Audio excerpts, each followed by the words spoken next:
From ABC, this is World News Tonight with Peter Jennings. Good evening. We begin in St. Louis tonight, where one weather forecaster has been reduced to describing the weather in a single word: rotten. And what will really be disheartening to the people of the Midwest is the long-range weather forecast, which calls for above normal rainfall right into October, which has really focused people's attention on the staying power of their levees. Are they high enough? Are they strong enough?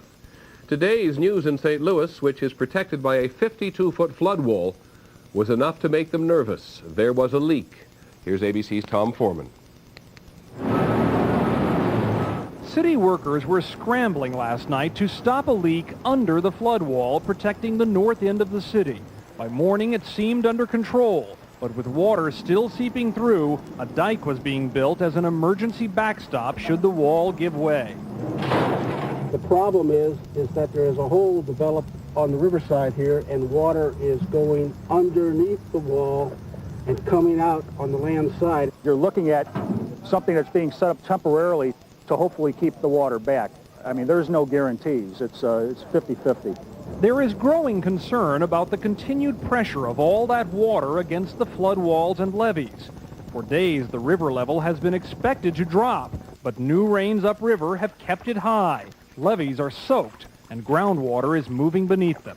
We're always concerned about underseepage. It's something that crops up after the flood has been there a while. It takes a while for it to occur, and if you don't contain it, you can lose a big area. The persistence of the flood is creating other problems as well. Families who were forced out of their homes cannot go back to clean up. Others who are in threatened areas must remain on constant alert. Yeah, that's one of the big frustrations. You know, it won't give up. We always think it's going to get better, and it gets worse. At this point, some public officials have almost given up trying to predict when the rain is going to stop, when the level of this river is going to drop. The end of fall sound good to anyone?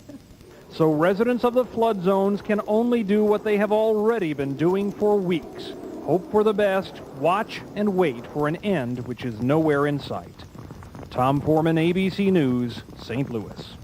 In South St. Louis this morning, a group of young boys had gone exploring in a local cave. They were trapped by a flash flood. The bodies of 3 boys were recovered from the cave. 2 other boys and an adult are missing. Even before the rivers subside, there is the problem of what to do with all the debris that raging rivers are leaving in their wake. Piles and piles of water-soaked, foul-smelling junk. An enormous part of the recovery process is getting rid of it. ABC's Mike Von Frem is in Des Moines. Everywhere the water has been, it has left a path of contamination and ruin. As homeowners, hotels, and other businesses begin to clean up, the streets have become lined with debris. It is destroyed. We're just waiting to have it hauled away. Earth-moving equipment is being used round the clock to pile the mess into dumpsters, but it is simply more than the system can handle. The volume is just overwhelming. The amount of damaged goods from inside homes and inside businesses is more than can be imagined until you get kind of the numbers. Just in the city of Des Moines, officials estimate there are now 15 million pounds of trash that the flood produced.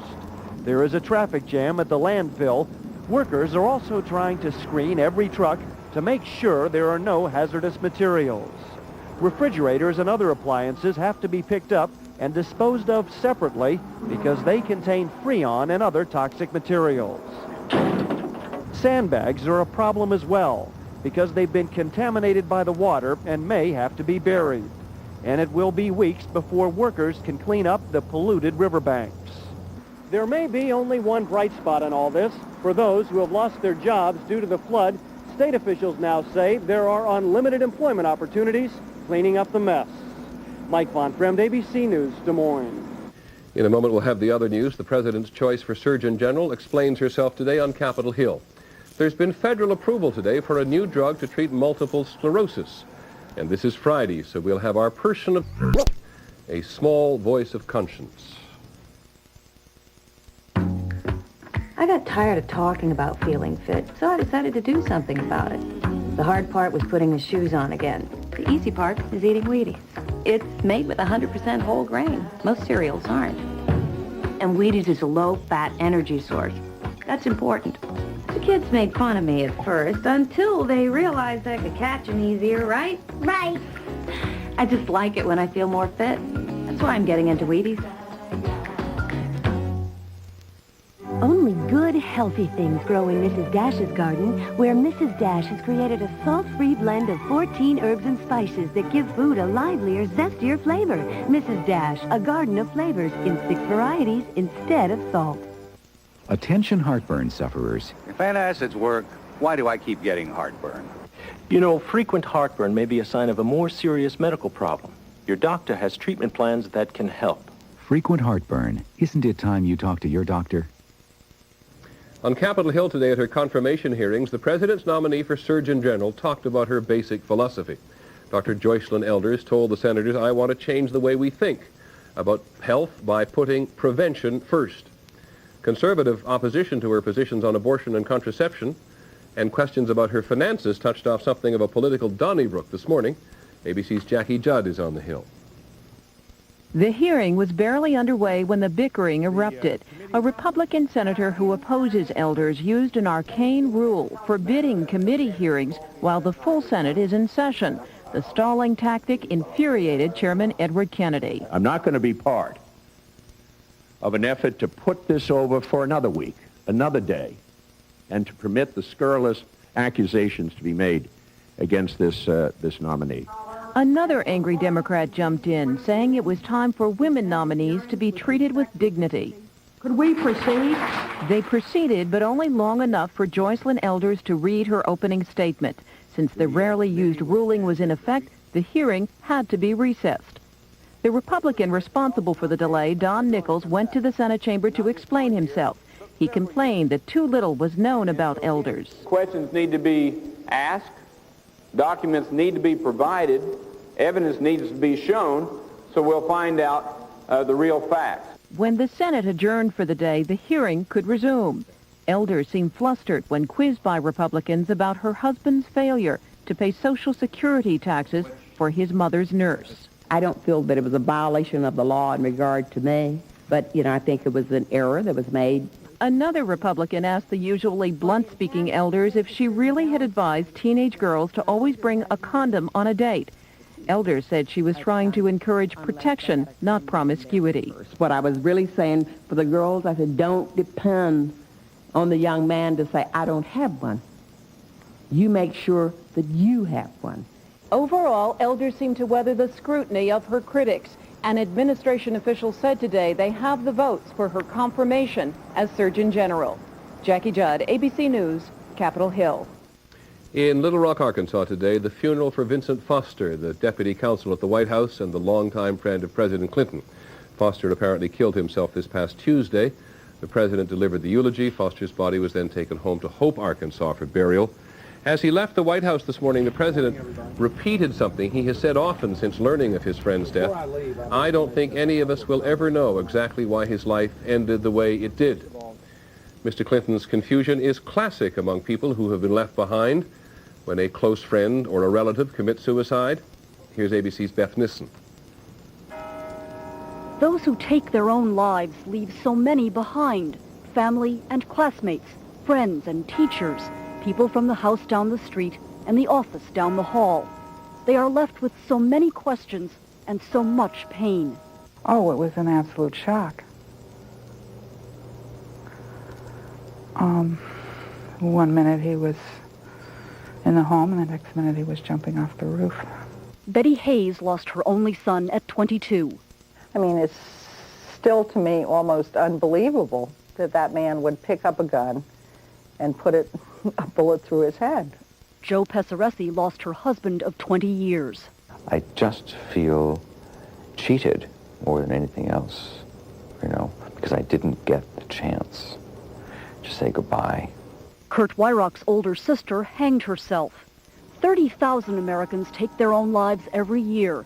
Most are white men. Only 1 in 4 leaves any note. Their suicides leave circles of people asking the unanswerable. I want to know why he did it and what was going through his mind when he did it. Even chance acquaintances can feel profound guilt. Everyone feels that they could have been the one that could have made the difference. They could have been the one that saved that person. There are hard edges of anger. It's a fact that we're alive, and it's a fact that we can do something with our lives, and she's forfeited an opportunity to do something with hers. With time comes all there will be of understanding. I just assumed that he, at the end, was a sick man. And I loved him dearly, and I'm trying to do the best I can. Those left behind do the best they can to remember that no one person can know the mind, read the heart, or control the life of another. Beth Nissen, ABC News, New York. We'll have more news in just a moment.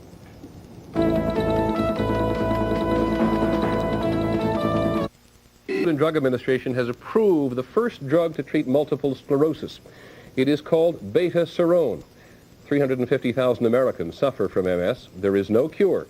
This drug is intended to provide relief for some of those who suffer. Here's ABC's Bettina Gregory.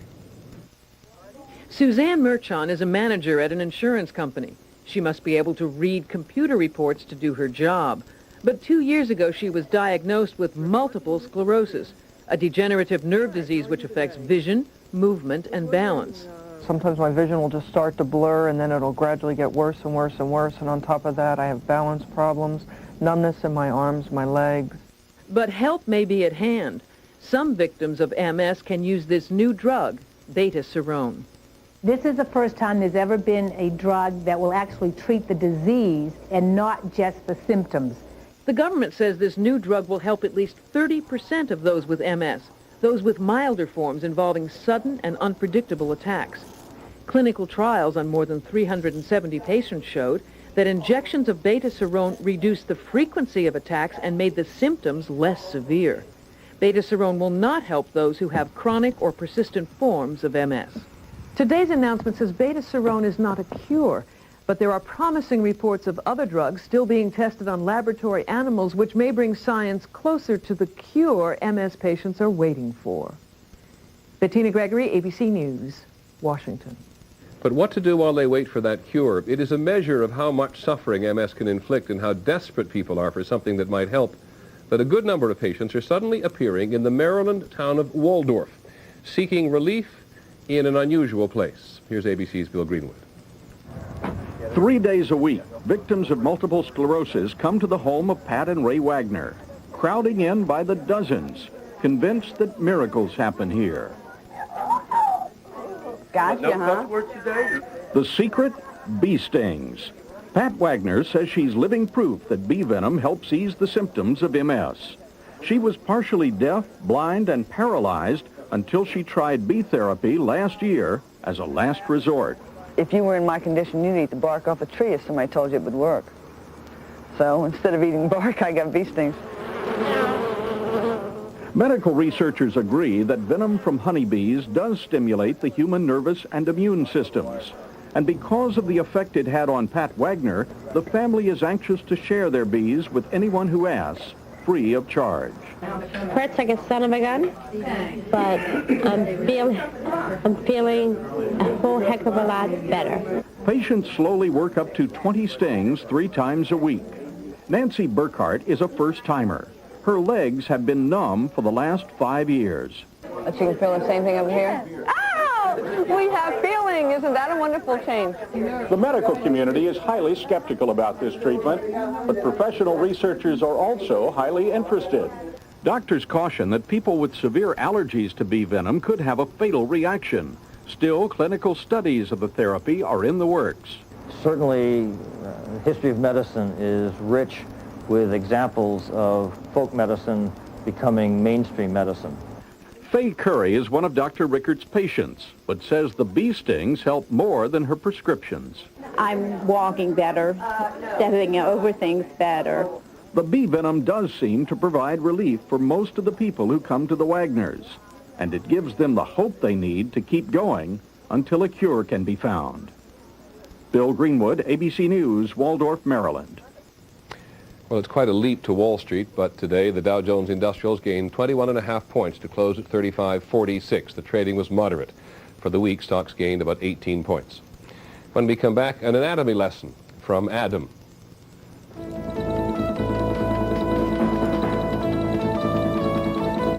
So Patricia, not to mention the rest of the country, are still wrestling with the cost and availability of medical care. We have a report tonight on a new piece of technology that may actually help. It's a computer program. It's called ATOM, which is short for Animated Dissection of Anatomy for Medicine. ABC's Jim Slade on how it works. Leonardo da Vinci was the first medical illustrator, studying corpses to better understand how the human body works. He would have loved this computer program. This is ATOM, software that can present 4 different views of every one of the 6,000 unique structures in the human body.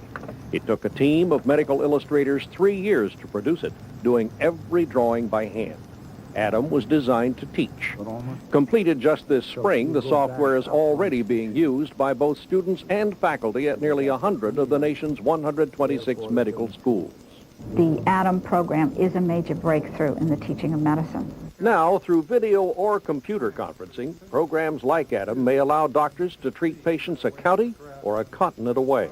ATOM was recently featured at a demonstration performed at Dartmouth for President Clinton's health care advisory team. It showed how high tech may lower health care costs, in part by letting doctors see more patients in less time. Well, you can have somebody sitting here in an office and he can do 5 consultations in an hour in 5 different parts of Maine, New Hampshire, and Vermont. Whereas if he were doing this in real time in his office, it would take him 5 hours. It's also hoped that by keeping patients informed about their conditions with a program like ATOM, doctors could reduce malpractice claims. Here, the software is being used to explain to a patient in another location how he tore a ligament in his knee and how it will be repaired. We're going to drill a couple of holes.